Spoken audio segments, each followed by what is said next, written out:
এই 25 বছরে পাপগুলো কি কি করা হয়েছে, কোনো একটা পাপ বাকি আছে কিনা যা করা হয় নাই। 25 ইয়ার্সের মধ্যে অনেকেই জিনা করেছে, অনেকেই। আমি আপনাদের কথা বলছি না, এভারেজ আমি পুরো বাংলাদেশের ইয়াং জেনারেশনের কথা বলছি।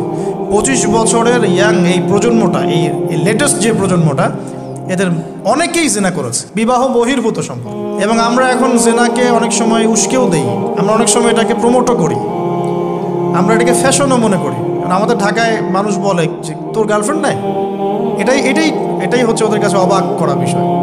সবাই ঘুরে, ঈদের দিন তুই ঘুরতে পারিস না? আমাদের ফ্যামিলির মধ্যে একজন বলতেছে তার মেয়েকে, সবাই ঈদের দিনে বাইরে যায়, তুই যেতে পারস না?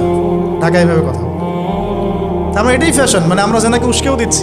তার মানে 25 বছর আমরা অনেকে জেনাও করেছি।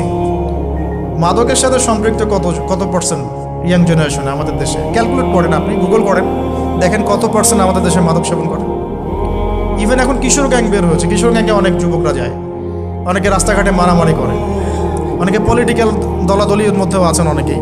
এবং এখানে ভাই ভাইয়ের রক্ত ঝরাই আমরা।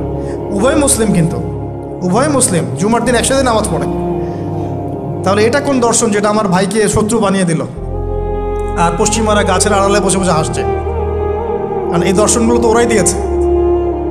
তো 25 বছরের পাপগুলো একটু ক্যালকুলেট করি। প্রিয় দিনী বোন, একটু হিসাব করবেন যে 25 বছর আপনি কতদিন পর্দা করেছেন, কত 25,000 মানুষ আপনার চেহারা দেখেছে কিনা।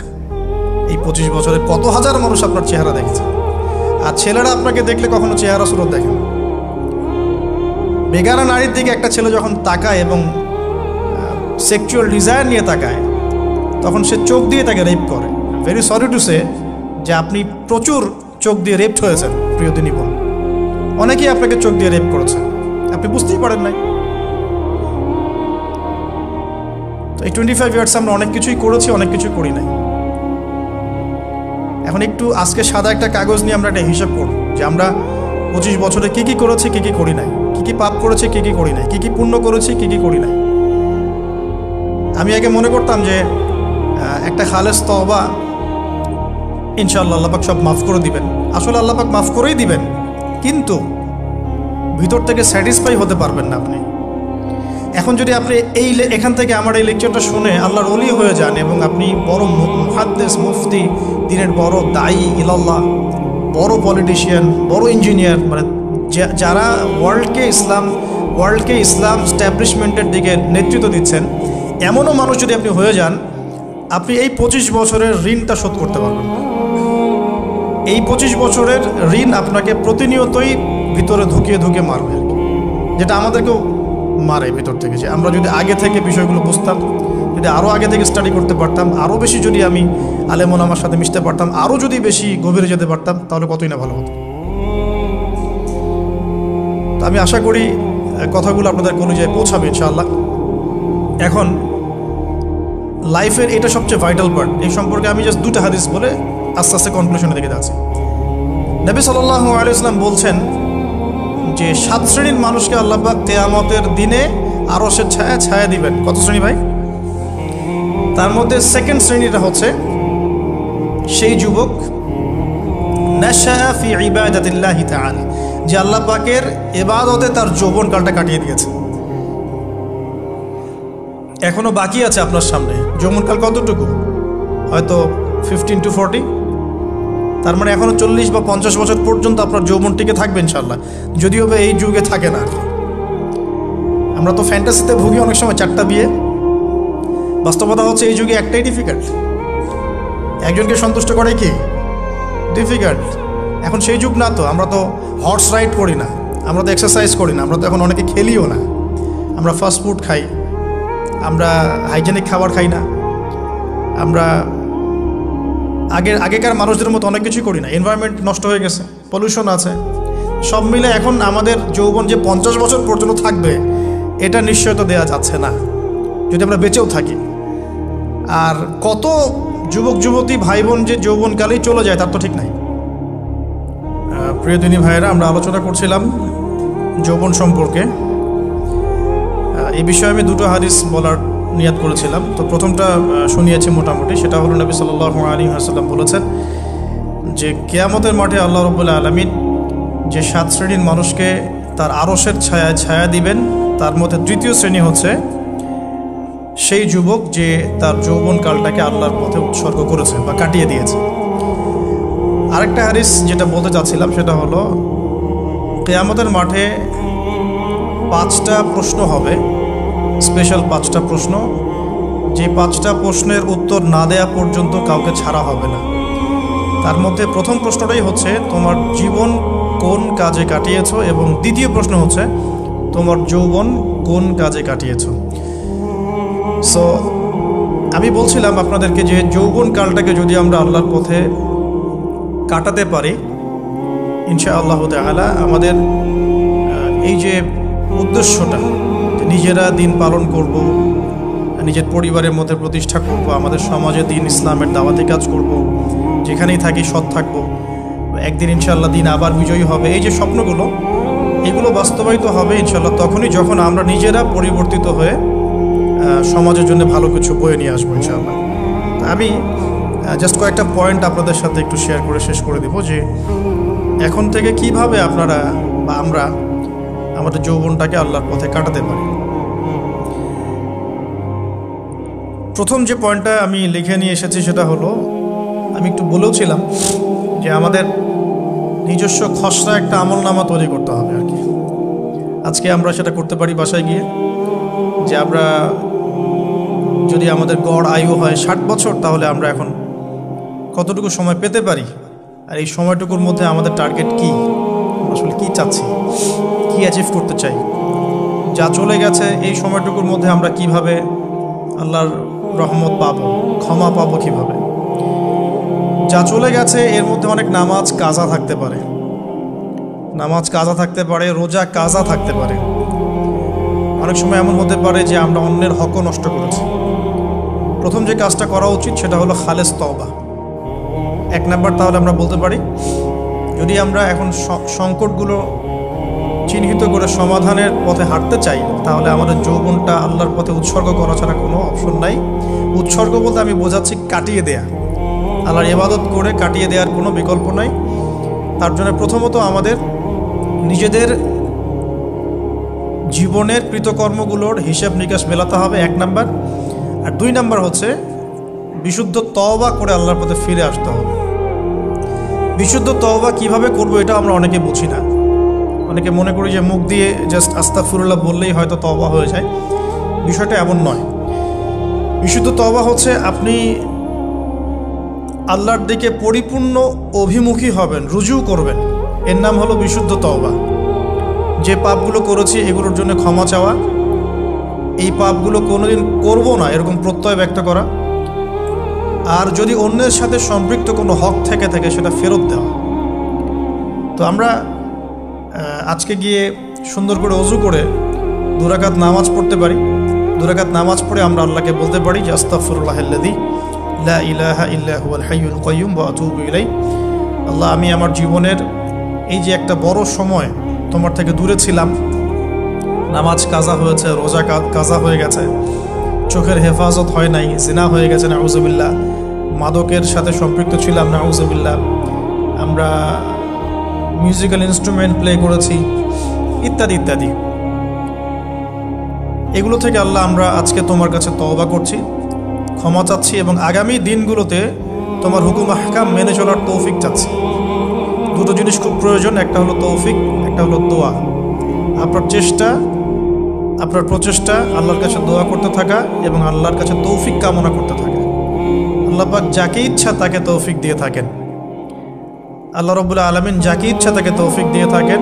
যে আল্লাহর কাছে যত বেশি চাইবে আল্লাহ পাক তত বেশি দিবেন ইনশাআল্লাহ। তো এই জন্য চেয়ে নিতে হবে, প্রথমত চেয়ে নেবেন যে আল্লাহ আপনি আমাকে তৌফিক দিন, যাতে করে আমি আমার পুরো জীবনটাকে আপনার ইবাদতে কাটাতে পারি, আরও সে ছায়া পেতে পারি। আল্লাহ কবুল করুন, আমিন। এখন ইস্তেগফার করার পর যার যার হক তাকে থেকে ফিরিয়ে দেওয়া উচিত। যদি আপনি বা আমি আল্লাহ না করুক কারো হক নষ্ট করে থাকি, সেটা ফিরিয়ে দিতে হবে। এই হক নষ্ট ফিরিয়ে দেওয়ার মানে এটা নয় যে গার্লফ্রেন্ডকে কথা দিয়েছিলেন বিয়ে করবেন, সেখান থেকে ফিরে আসা যাবে না, ব্যাপারটা কিন্তু এমন নয় আর কি। এরকমও প্রশ্ন আমাদের কাছে অনেকে করেছেন যে আমি তো আমার গার্লফ্রেন্ডকে কথা দিয়েছিলাম যে আমি তোমাকে ছাড়া আর কাউকে বিয়ে করব না, তো এখন কি আমি ফিরে আসলে, তওবা করে ফিরে আসলে কি এর জন্য আল্লাহ আমাকে ধরবেন কিনা? মনে রাখবেন, শয়তান হচ্ছে এই পৃথিবীর সবচাইতে ইন্টেলেকচুয়াল প্রাণী। সিরিয়াসলি, ও যে এত বেশি স্মার্ট যেটা আমাদের চিন্তারও বাইরে, চিন্তার বাইরে। যখন শয়তান সরাসরি মানুষকে পথভ্রষ্ট করতে ব্যর্থ হয়, তখন কিছু নেক্সট সুরত ধারণ করে। দিনী ভাই দিনী বোন, এটা নেক্সট সুরত, ঠিক আছে। তারপরে দাড়ি টুপিওয়ালা মানুষের মধ্যে এটা ঢুকিয়ে দেওয়া যে আমি তো অনেক আবেদ মানুষ, পরহেজগার, ওরা তো ককরোচ। দেখবেন বেশি না, 1 মাস যদি কেউ নামাজ পড়ে, 1 মাসে 10টা বই পড়াশোনা করে, ইসলাম সম্পর্কে একটু ঘাটাঘাটি করা শুরু করে, অন্যদের সাথে কথা বলার ক্ষেত্রে তার যে বডি ল্যাঙ্গুয়েজ, এটা খেয়াল করবেন। শয়তান কিন্তু অনেক স্মার্ট, এভাবে শয়তান অনেকভাবে মানুষকে প্রতারিত করতে পারে। সো শয়তানের নেক্সট শুরুতে ধোকায় পা দিবেন না। আল্লাহ পাক আমাদের সবাইকে হেফাজত করুন। আমি খুব ভালো একটা কাজ করছি মনে করে, একটা বড় প্রজেক্ট করছি সারা বাংলাদেশ ব্যাপী, একটু মনের মধ্যে ঢুকিয়ে দিল যে মানুষ তো দেখুক, মানুষ ভালো বলুক, যথেষ্ট আমল ধ্বংস হওয়ার জন্য। এতটুকু যথেষ্ট আমল ধ্বংস হয়ে যাওয়ার জন্য। আল্লাহ মাফ করুক আমাদেরকে। তো প্রথমে প্রিয় ভাই, তওবা করে ফিরে আসা, যার যার হক তাকে তাকে ফেরত দিয়ে দেওয়া। এরপরের সবচাইতে ইম্পর্টেন্ট জায়গাটাই হচ্ছে ইলম অর্জন করা। যেখানে আছেন সেখানেই থাকবেন। মানে যে প্রতিষ্ঠানে যে সাবজেক্টে পড়ছেন, এখন আপনাদের প্রায় জীবনের 20টা বছর চলে গেছে। এখন সবার পক্ষে আবার ইউটার্ন করে 0 থেকে স্টার্ট করা পসিবল, এবং এটা বুদ্ধিমানের কাজও হবে না। এটা বুদ্ধিমানের কাজও হবে না। ওই সেকশনে যারা আছেন তাদের সংখ্যা কিন্তু প্রচুর, যারা দিনী লাইনে পড়াশোনা করছেন, ঠিক আছে। আল্লাহ চাইলে তাদের মধ্য থেকেই ইনশাআল্লাহ এমন অনেক বড় বড় মুফতি, মুহাদ্দিস, ইমাম তৈরি হবেন, যারা ধর্মীয় অঙ্গনে নেতৃত্ব দিবেন ইনশাআল্লাহ। আর যদি দেখা যায় তারা তাদের দায়িত্ব পালন না করেন, তখন আল্লাহ পাক জেনারেল থেকে মানুষ উঠায় নিয়ে আসবেন। এটা আল্লাহ পাকের কৌশল, আল্লাহ পাক করতে পারেন। এখন আপনি কি করবেন? যেহেতু আপনারা 20-25 বছর পার করে আসছেন, যে সাবজেক্টে পড়ছেন কন্টিনিউ করতে থাকবেন। যদি এনভায়রনমেন্ট থাকে ফ্রি মিক্সিংয়ের, এখানে আপনি আপনার চোখকে হেফাজত করার চেষ্টা করবেন সর্বোচ্চ। এ ব্যাপারে আমি একটা বই সাজেস্ট করি। এই বইটা পড়লে ইনশাআল্লাহ আপনার অন্তরের মধ্যে এই বিষয়গুলো কমে আসবে ইনশাআল্লাহ। সেটা হলো তাজকিয়া, ও আরেক নামে এসেছে, সেটা হলো তাসাউফ ও আত্মশুদ্ধি। তাসাউফ ও আত্মশুদ্ধি পুরো ওয়ার্ল্ডের ওয়ান অফ দ্য মোস্ট, বলবো যে অনারেবল একজন আলেমে দিন, টপ 10-এর মধ্যে একজন, আল্লামা তাকি উসমানী দামাত বারাকাতুহু, তার লেখা বই তাসাউফ ও আত্মশুদ্ধি। বাংলাদেশে যে মাকতাবাতুল আশরাফ তারা প্রকাশ করেছে। এই বইটা যদি পড়েন, আপনার মনের মধ্যে নফসের যে খারাপ রিপুগুলো, এগুলো আস্তে আস্তে কমতে থাকবে। এবং এই বইটা আমি বলি যে বারবার পড়া উচিত, বারবার পড়া উচিত। হ্যাঁ, তো আল্লাহ তৌফিক দান করুন। এখন পুরোপুরি ট্র্যাক চেঞ্জ করতে যাবেন, আপনি আপনার ট্র্যাকেই থাকবেন। এখন এই ট্র্যাকে থেকে আপনি কিভাবে ইসলামিক বেসিক জ্ঞান অর্জন করবেন, কিভাবে পসিবল? কঠিন, অসম্ভব কিছু না, কঠিন। আমি অভিজ্ঞতা থেকে বলি আমার মতো করে। ফার্স্ট অফ অল, একজন বিজ্ঞ কারি সাহেব, হাফেজে কোরআন বা কারি, প্রাথমিক স্টেজ বলছি, বিজ্ঞ একজন কারি সাহেব বা হাফেজে কোরআন, যার সাথে আপনার ভালো সম্পর্ক বা যাকে আপনি চিনেন, রিনাউন্ড, বা যিনি খুব কোঅপারেটিভ, আপনাকে সময় দেন, টাইম দেন, এরকম কারো কাছে গিয়ে আপনি কোরআন তেলাওয়াত করা শিখবেন আগে। ফার্স্ট অফ অল এটা কাজ, কোরআন তেলাওয়াতটা আগে শিখবেন।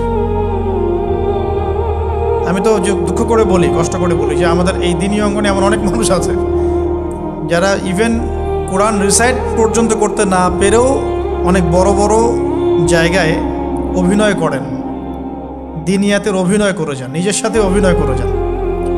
অনেক সময় উদ্ধতাবশত বড় বড় আলেমদেরকে বাহাসের জন্য চ্যালেঞ্জ করে থাকেন, অথচ কোরআন তেলাওয়াত শুদ্ধ না। কোরআন তেলাওয়াত শুদ্ধ না মানে নামাজই হচ্ছে না। কোরআন তেলাওয়াত শুদ্ধ না মানে কি? নামাজ হচ্ছে না। কবুল করার মালিক তো আল্লাহ, শর্ত তো এটা। কবুল করার মালিক তো আল্লাহ। আল্লাহ পাক চাইলে কেউ এক ওয়াক্ত নামাজ না পড়লেও তওবা করে ফিরে আসছে মৌতের আগে, হয়তো আমরা জানি না, আল্লাহ মাফ করে দিয়েছেন, হতে পারে না? এটা তো শর্ত, কোরআন তেলাওয়াত তাজবিরের সাথে শিখতে হবে। তো এখানে যদি একজন আলেম থাকেন, একজন কারি থাকেন, হাফেজ থাকেন, তার কাছে আপনারা ব্যাচ করে পড়লেন, অথবা সে যদি কোনো ইনস্টিটিউট খুলে সেখানে আপনারা একটু সময় দিলেন, বা যারা পড়তে জানেন আবার মস্ক করে নিলেন। ফজরের পর 1 ঘন্টা, সপ্তাহে 3 দিন, 3 মাস এনাফ। ফজরের পর 1 ঘন্টা, সপ্তাহে 3 দিন, আপনার 2 থেকে 3 মাস যথেষ্ট।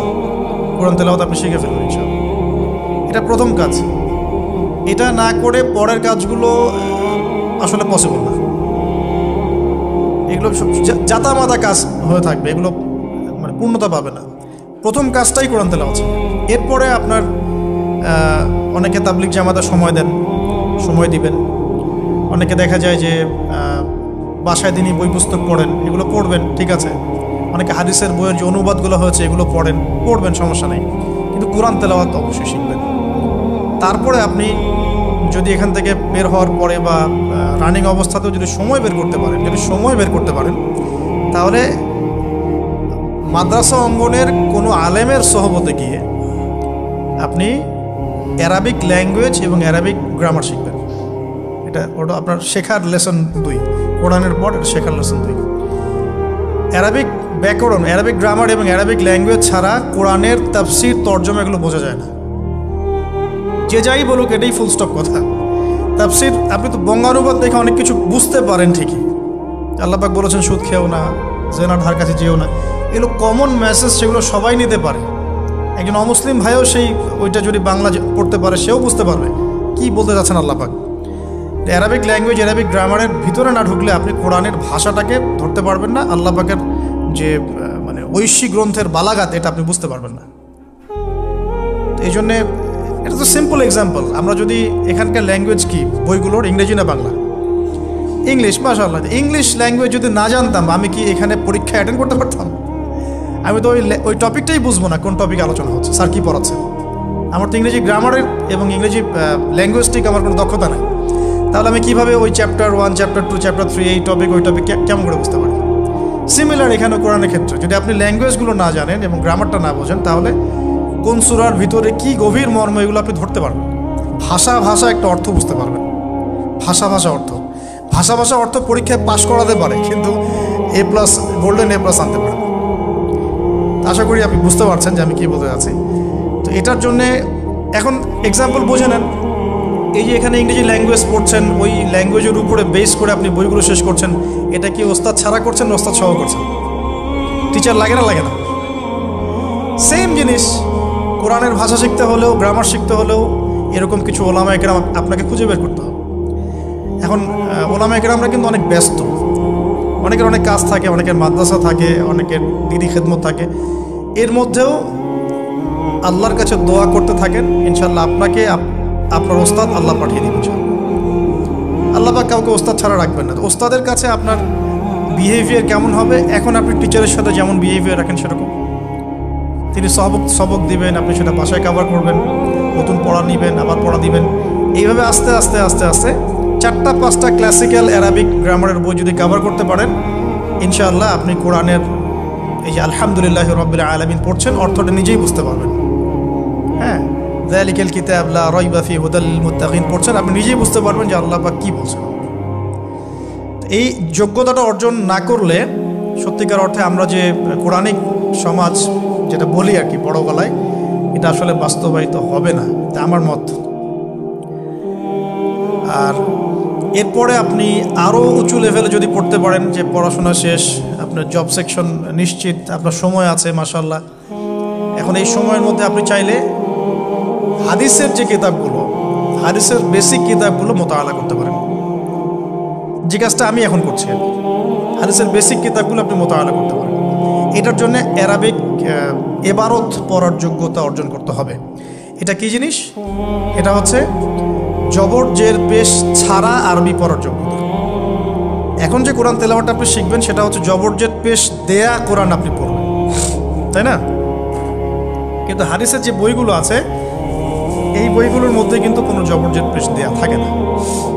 মৌলিক কিতাবের কথা বলছে, মৌলিক যে বইগুলো। অনেকে মনে করেন অনুবাদ করা বইগুলোই মনে হয় মূল বই, এগুলো হচ্ছে ওই বইগুলোর অনুবাদ, আংশিক অনুবাদ, পুরোপুরি অনুবাদ নয়। মূল বইগুলো পড়তে হলে এবারত পড়ার যোগ্যতা অর্জন করতে হবে। এটা level 3, Arabic grammar, Arabic language শেখার পর এই লেভেলে মানুষ যায়। আর একটু ধাপগুলো চিন্তা করতে থাকেন, কোন ধাপে গিয়ে কোন বইগুলো পড়তে হয়। আর অনেক সময় আমরা কি উদ্ধত আচরণটাই না করি হুজুরদের সাথে, আলেমদের সাথে, স্কলারদের সাথে। বিকজ আমাদের সামনে একটা চমৎকার প্ল্যাটফর্ম আছে ফেসবুক, তাই না? এখানে তো মানে রাত দিন, দিন আর রাত একে, রাতকে দিন বানানো যায়, দিনকে রাত বানানো যায়। হ্যাঁ, এখানে ওই যে আলোর প্রতিসরণের মতো হয় আর কি, সাইজ এতটুকু, বিম্ব হবে এত। তো আল্লাহ মাফ করুক আমাদেরকে। এখন হাদিসের মোতালা যদি করতে না পারেন, ওই পর্যায়ে যেতে না পারেন, তাহলে কি? তাহলে ওই হাদিসের মধ্যে যে কিতাবগুলো বাজারে অনুবাদ হয়েছে ওগুলো পড়তে হবে। যেমন অনুবাদ হয়েছে ফয়জুল কালাম। ফয়জুল কালাম একটা হাদিসের কিতাব, মাদ্রাসায় পড়ানো হয়। এর মধ্যে চমৎকার অনেকগুলো হাদিস আছে, প্রায় সম্ভবত 1000-এর বেশি হবে। এরপরে মোতালা করতে পারেন আপনি মিশকাতুল মাসাবিহ, এই বইটাও অনুবাদ হয়ে গেছে, এটাও ভালো কিতাব মাশাআল্লাহ। এরপরে আছে রিয়াদুস সালেহিন, এটাও একটা চমৎকার কিতাব। বুলুগুল মারাম মিন আদিল্লাতিল আহকাম, এটা একটা কিতাব আছে, এটাও মোতালা করতে পারেন হাদিসে। এরপরে আছে আপনার এখন যেটা বলছি, ইসলামিক ফাউন্ডেশন হয়েছে অনেক আগেই। এছাড়া বাংলা বাজার ঢাকায় যে ইসলামিক লাইব্রেরিগুলো, প্রকাশনা সংস্থাগুলো আছে, তারা মোটামুটি আবু দাউদ, তিরমিজি, নাসাই, ইবনে বাজা, কোনো প্রকাশনী বুখারী মুসলিমের কিছু ভার্সনও অনুবাদ করেছে। তবে এই উঁচু লেভেলের হাদিসের কিতাবগুলো শুরুতেই হাত দেওয়া যাবে না, এটা একটা মাথায় রাখবেন। শুরুতেই এই বড় বড় কিতাবগুলো হাত দেওয়া যাবে না। প্রথমে মানে আমরা তো আগে এসএসসি ইন্টার পাস করে এখানে আসছি না, নাকি আগে ডাইরেক্ট এখানে পড়তে হয়েছে? একই বিষয়। ওরকম ফয়জুল কালামের মতো বইগুলো আগে পড়তো, ফয়জুল কালাম, আলফিয়াতুল হাদিস, রিয়াদুস সালেহিন, মিশকাত, এগুলো আগে পড়ুন। তারপরে গিয়ে যদি যোগ্যতা হয় ওই বইগুলো হাত দিবেন। তবে অনেক সময় দেখা যাবে একটা হাদিস বুঝতে পারছেন না, কোরআনের আয়াত বুঝতে পারছেন না, ওই অবস্থাতেই ওই হাদিস এবং ওই কোরআনের আয়াতকে রেখে দিবেন। এটাকে নিয়ে কোনো রকমের কনক্লুশনে চলে যাবেন না, আর ওইটাকে নিয়ে প্রচার করতে যাবেন না। বরং এগুলোকে একত্রিত করে সপ্তাহে একদিন আবার আলেমের কাছে চলে গেলেন, ওস্তাদ এগুলো বুঝি নাই, লাস্ট উইকে আমি এগুলো পড়েছি, এটা বুঝি নাই, তিনি বুঝিয়ে দিবেন ইনশাআল্লাহ।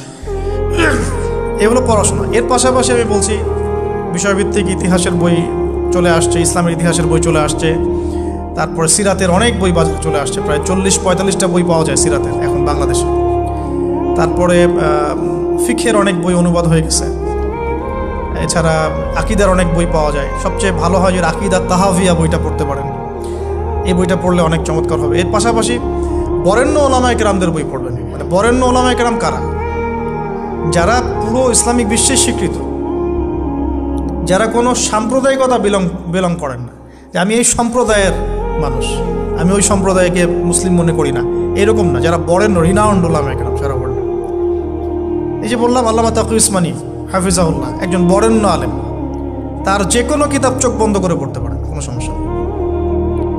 বাংলাদেশে আব্দুল মালেক সাহেব হাফিজাহুল্লাহ, মারকাজুদ দাওয়ার পরিচালক, একজন বরেণ্য আলেম।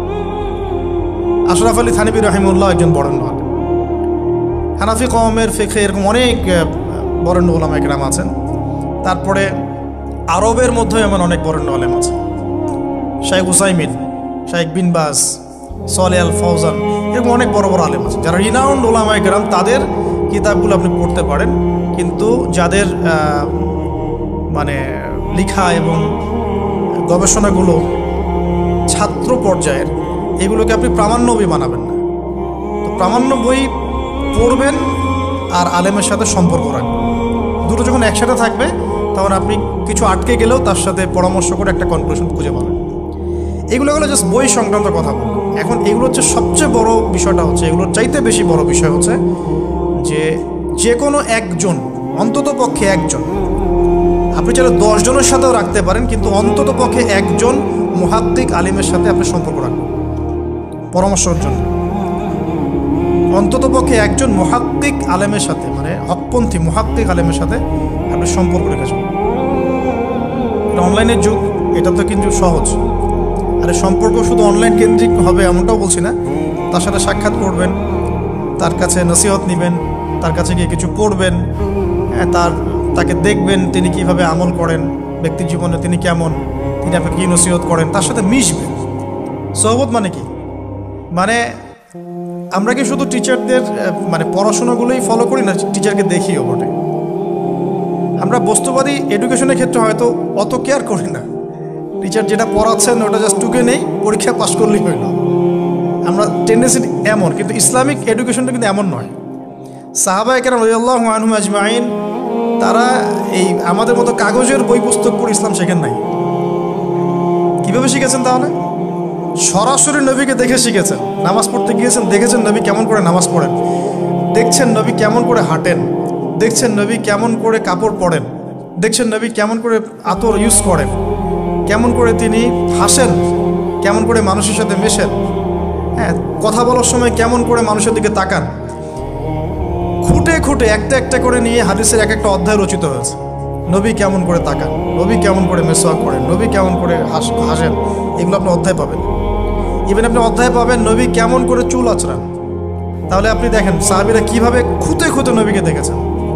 বলা হয় আব্দুল্লাহ বিন মাসউদ রাদিয়াল্লাহু আনহু সম্পর্কে, তিনি নবীকে এত বেশি কপি করতেন হাঁটা চলা কথাবার্তায় যে নবী সাল্লাল্লাহু আলাইহি ওয়াসাল্লামের পরের যুগের অনেক মানুষ এসে দ্বিধাদ্বন্দ্বে পড়ে যাইত যে রাসূল সাল্লাল্লাহু আলাইহি ওয়াসাল্লামকে দেখছি নাকি। এমনভাবে কপি করতেন, এমনভাবে। সো এখানে আমি সোহবতের বিষয়টা বোঝাতে যাচ্ছি যে কোনো অন্তত পক্ষে একজন মুহাক্কিক আলেমের সাথে সম্পর্ক রাখবেন। অন্তত একজন, আপনি চাইলে 10 জন 20 জন 50 জনের সাথে রাখতে পারেন। অন্তত পক্ষে একজন যাকে দেখে আপনি শিখবেন, আপনার স্টাডিগুলোকে আপনি যেটা সমস্যা ফেস করছেন সেগুলোকে তার সামনে পেশ করতে পারেন। এটা আমি খুঁজে দিব না আপনাদেরকে, নাম বলেও দিব না, আমি কার কার সাথে সম্পর্ক রেখে চলি এটা আমি বলবো না, এটা আপনাকে খুঁজে বের করতে হবে। তবে এখানে আমি একটা কথা বলে দিব যে যেহেতু আমরা সব সাধারণ মানুষ, আমরা তো কেউ স্কলার নই, এখানে আমরা কেউ মানে যেটা বলি যে মুজতাহিদ, ইজতেহাদ করার যোগ্যতা রাখি না আমরা এখানে কেউ। সেক্ষেত্রে অবশ্যই আমাদেরকে পূর্বসূরি ওলামায়ে কেরামদেরকে ফলো করতেই হবে, কারণ কোরআন সুন্নাহ নতুন করে গবেষণা করে আপনি তো সব মাসআলা বের করতে পারবেন। এই কারণে আমাদেরকে মাযহাব মানতে হয়, এটা খারাপ কিছুই না। এটা নিয়ে অনেক কথা সমাজে এখন শুনি, দেখি, দরকার নাই, আমরা লা মাযহাবী, আমরা এইটা আমরা সেইটা। এগুলো আসলে বোগাস কথাবার্তা এবং সমাজ বিভক্তকরণের মূল হাতিয়ার এগুলো হয়ে গেছে। সমাজের ইউনিটি নষ্ট করবেন কেন? কোরআন এবং সুন্নাহ আল্লাহ ফলো করতে বলেছেন, দ্যাটস অল। কোরআন সুন্নাহ আপনি কি এখন আমি যদি আপনাকে কোরআন এই যে দিলাম, নেন কোরআন, নেন তাফসির ইবনে কাসির, নেন তাফসির জালালাইন, নেন আপনি তাফসিরে মারিফুল কোরআন, নেন এইটা, এই যে বুখারী নেন, মুসলিম নেন, তিরমিজি, আবু দাউদ, নাসাই সব নিয়ে নেন। এখন আপনি কি গবেষণা করে সব মাসআলা আমাকে দিতে পারবেন? ইম্পসিবল, আমার পক্ষে ইম্পসিবল। তাহলে এগুলো যারা গবেষণা আগে করেছেন তাদের কিতাব তো আমাদেরকে পড়তে হচ্ছে। এটাই হলো তাদের মত নেয়া, তাদের মত অনুযায়ী পথ চলা। তো এই জিনিসগুলো নিয়ে যারা বাড়াবাড়ি করছে এটা খুবই দুঃখজনক। অবশ্যই কোরআন সুন্নাহকে ফলো করতে হলে আমাদেরকে হকপন্থী উলামায়ে কেরামের সোহবতে যেতেই হবে। তাদের বইপত্র, লেকচার, তাদের নসিহত, তাদের ফিকহের কিতাব এগুলো আমাদের ঘাটতে হবে। আদারওয়াইজ আমরা সরাসরি কোরআন সুন্নাহর দাবি করলেও মানতে পারবো না। সরাসরি কোরআন সুন্নাহ মানিয়ে দাবি করলেও মানতে পারবো না, বিকজ আমি তো কোরআন সুন্নাহর সব জ্ঞান রাখি না। ক্রিপ্টোকারেন্সি হালাল না হারাম আমি যদি আপনাকে এখন প্রশ্ন থ্রো করে দিই, নেন সব বই দিয়ে দিলাম কোরআন সুন্নাহর, আপনি কি ঘেটে আমাকে অ্যান্সার দিতে পারবেন? তাহলে এটা ঘাটবে কারা? যারা এটা ঘাটার যোগ্যতা রাখে। তারা ঘেটে যখন একটা প্যানেল করে একটা ফতোয়া যখন আসবে যে না এটাই, তখন আমরা সেটাকে ফলো করব। That's all. এই জিনিসটা রাসূল সাল্লাল্লাহু আলাইহি ওয়াসাল্লামের যুগেও ছিল, সাহাবীদের যুগেও ছিল, তাবেঈনদের যুগেও ছিল। এটা আস্তে আস্তে চলে আসছে এই পর্যন্ত। তো এখানে ক্লাসিক্যাল যে ইসলাম চলছে এখানে থাকলে আপনার বিভ্রান্ত হওয়ার কোনো চান্স নাই। কিন্তু এর আশপাশে ব্যাঙের ছাতার মতো অনেক মতাদর্শ এসেছে এখন, নতুন নতুন অনেক। এগুলোতে পা দিলে নেক্সট শুরুতে ধোকা খাবেন শয়তানের মতো। ওই যে বললাম শয়তান নেক্সট শুরুতে ধোকা দেয়, মনে হবে যে আমি তো সরাসরি কোরআন সুন্নাহ ফলো করি। আদতে আপনি কোরআন সুন্নাহই ফলো করছেন না। আদতে আপনি কোরআন সুন্নাহর কিছুই ফলো করতে পারবেন না, ফলো করলেও আংশিক পারবেন, আংশিকটা পারবেন না। একটা মাসআলা মনে করেন, একটু বলেন এই জায়গায়, একটা মাসআলা মনে করেন এসেছে যে আমরা বর্তমান অর্থ ব্যবস্থায় বর্তমান অর্থ ব্যবস্থায় আমরা কিভাবে আমাদের ব্যাংকিং সিস্টেমটা সাজাবো। ধরেন একটা মাসালা এসেছে, এখন এই বিষয়ে যদি আমরা ইকোনমিক্সের উপর দক্ষ ওলামায়ে কেরামদের শরণাপন্ন না হই, আমরা কি অ্যান্সার নিতে পারবো? আমি কি পারবো উত্তর দিতে? আপনি কি পারবেন? যে কোরআন এবং সুন্নাহ গবেষণা করেছেন এবং যার কাছে অর্থনীতির জ্ঞান আছে, ওই রকম মুহাক্কিক কোনো আলেম আপনাকে বলতে পারবে এখন আমাদের কি করতে হবে। এই জিনিসটাই যদি আমরা বাংলাদেশের সংবিধান সম্পর্কে জানতে চাই, আমাদেরকে আইনজীবীর কাছে যেতে হবে। আমরা যদি রোগ নির্ণয় করতে চাই, ডক্টরের কাছে যেতে হবে। এখানকার ইঞ্জিনিয়ারিং যা পড়ানো হয়, আমি কি সেটা বলতে পারবো? তাহলে আমাকে এখানকার স্যারের কাছে যেতে হবে, স্যার এখানকার বিষয়টা কি আমাকে একটু বুঝাই দেন। তখন তিনি তার জ্ঞান থেকে এবং তার জ্ঞানের সোর্স থেকে ঘেটে ঘেটে আমার জন্য কিছু সমাধান বের করে দিবেন, আমি তো সেটা ফলো করব। এই ফলো করা জিনিসটাকে যারা নেগেটিভলি উপস্থাপন করছেন, এটা ঠিক না। এটা একটা উদ্ধত আচরণ হচ্ছে, অহংকার হচ্ছে। এই ফিতনাগুলো থেকেও বেঁচে থাকতে হবে। এই জন্য আমি বললাম অন্তত একজন মুহাক্কিক আলেমকে ধরে বসে থাকবে। এটা আমি কিন্তু পীর মুরিদি বোঝাচ্ছি না, ঠিক আছে? আমি বোঝাচ্ছি যে আপনি মানুষের সোহবতে থাকবেন, পরামর্শ ভিত্তিক, যে কোনো একজন হকপন্থী আলেম। এখন এরপর কি? এরপরে আপনি পড়াশোনা চালিয়ে গেলেন, আলেম আপনার কাছে পরিচিত আছেন, আপনি টাচে আছেন, পড়াশোনা করছেন, কোরআন হাদিস মুতালা করছেন, মাশাআল্লাহ দ্বীনের জ্ঞান অর্জন করছেন। এখন আপনি আপনার সাধ্যমতো দাওয়াতি কাজ করবেন। যতটুকু দাওয়া আপনার দেওয়ার যোগ্যতা আপনি অর্জন করেছেন বা পারছেন, অতটুকু ছোট ছোট করে 5 মিনিট 10 মিনিট, একটা হাদিস 2টা হাদিস, এভাবে মানুষের মধ্যে ইসলামটাকে প্রচার করতে থাকেন ইনশাআল্লাহ। তবে যে বিষয়গুলো নিয়ে সমাজে ইখতিলাফ দ্বন্দ্ব দেখা যায়, এগুলো নিয়ে আপনি কথা বলতে চান, এগুলোর কোনো সমাধান নাই। মানে এগুলো কখনো শেষ হবে এমনটা মনে হচ্ছে না। ইলা ইয়াউমিল কিয়ামা, কিয়ামত পর্যন্ত এগুলো শেষ হবে এমনটা বোঝা যাচ্ছে না। এই জন্য আমরা এখানে আগুন আর উস্কে দেওয়ার দরকার নেই। আপনি আপনার কাছে যেটা ভালো লাগে ওই মানহাজ, ওই মাসাবটা ফলো করতে থাকেন ইনশাআল্লাহ। সাহাবীর যুগ থেকে এরকম ইখতিলাফ কিন্তু ছিল, তাই বলে কেউ কাউকে তারা এরকম তুই কাফের হয়ে গেছিস এরকম কখনো কথা কেউ বলে নাই, যেটা আমাদের পান থেকে চুন খসলে মানুষ বলে দেয়। এরকম জায়গায় যায় না, এটা তাস্কিয়া নষ্ট হয়ে যাবে, আপনার মনের তাস্কিয়া নষ্ট হয়ে যাবে। এখন এরপরে আপনি বা আমি আমাদের কর্মক্ষেত্রটা সাজাবো। যেহেতু আমাদের এখন মাশাআল্লাহ পড়াশোনা হচ্ছে, আলেমদের সাথে আমরা সম্পর্ক রাখছি, শেষ করছি, একটু ধৈর্য ধরেন। কর্মক্ষেত্রটা আমরা সাজাবো। এখন আপনারা বের হয়ে যাবেন, জবে চলে যাবেন, মাশাআল্লাহ। এখানে কি, এখানে এমন একটা বিষয় খুঁজে নেওয়ার চেষ্টা করেন যে আপনার যাতে দুনিয়ার আর্নিংসটাও চলে আসে এবং পরকালেরও কাজ হয়। এক্সাম্পল দিচ্ছি আমি একটা, ধরেন যে আমার 4-5টা মাদ্রাসা আছে, কথার কথা, আমি বিভিন্ন মাদ্রাসায় পড়াই। এখানে কি হচ্ছে, আমি ইলম শিক্ষা দিচ্ছি, আমার নিজের চর্চা থাকছে, আমি সেখান থেকে কিছু হালকা পাতলা কিছু বেতনও পাচ্ছি, আমার পরিবার চলে যাচ্ছে। তো পুরো লাইফের পুরো কাজগুলোই কিন্তু তখন দিন কেন্দ্রিক হয়ে গেল, তাহলে সে বেশি লাভবান হলো। এখন আপনাদেরকে এরকম সুযোগ বের করতে হবে যে আপনারা এমন এমন কিছু ক্ষেত্রে যাবেন যেখানে ওই কাজটাই ইবাদত বলে কাউন্ট হবে।